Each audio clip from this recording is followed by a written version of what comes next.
തദ്ദേശ തെരഞ്ഞെടുപ്പിലെ സ്ഥാനാർത്ഥികൾക്ക് മുസ്ലിം ലീഗ് ഏർപ്പെടുത്തിയ 3 ടേം വ്യവസ്ഥയിൽ ഇളവ് അനുവദിക്കുന്നത് കർശന മാനദണ്ഡങ്ങളോടെ മാത്രം. ചിലർക്ക് മാത്രമേ ഇളവ് അനുവദിക്കൂവെന്ന് ലീഗ് അധ്യക്ഷൻ പാണക്കാട് സാദിഖ് അലി തങ്ങൾ കൊച്ചിയിൽ മീഡിയ വണ്ണോട് പറഞ്ഞു. 3 ടേം വ്യവസ്ഥയിലെ ഇളവ് ലീഗിന്റെ നിയമസഭാ തെരഞ്ഞെടുപ്പ് സ്ഥാനാർത്ഥി നിർണയത്തിലും സ്വാധീനിക്കാനിടയുണ്ട്. 3 തവണ തുടർച്ചയായി മത്സരിച്ചവർക്ക് സീറ്റില്ലെന്ന വ്യവസ്ഥ കഴിഞ്ഞ തദ്ദേശ തെരഞ്ഞെടുപ്പിൽ ലീഗ് കർശനമായി നടപ്പാക്കിയിരുന്നു.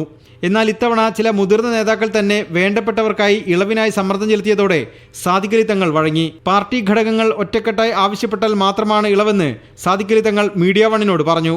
ചില മാനദണ്ഡങ്ങൾക്ക് വിധേയമായിട്ട് ഇത്തവണ ചിലയിടത്ത് നമുക്ക് അങ്ങനെ ഒരു വിട്ടുവീഴ്ച ചിലയിടത്ത് ചെയ്യേണ്ടി വരും. എല്ലായിടത്തും ഇല്ല. അത് പാർട്ടി ഘടകങ്ങൾ എല്ലാവരും ഒറ്റക്കെട്ടായി അത് ആവശ്യപ്പെട്ടു എങ്കിൽ അത് നേതൃത്വത്തിൻ്റെ അറിവോടെ അത് ചെയ്യാൻ സാധിക്കും. മലപ്പുറം പൊന്മുണ്ട പഞ്ചായത്തിൽ ലീഗിനെതിരെ CPM കോൺഗ്രസ് സഖ്യം വന്നതിനെക്കുറിച്ചുള്ള ചോദ്യത്തിന് ഇതായിരുന്നു മറുപടി.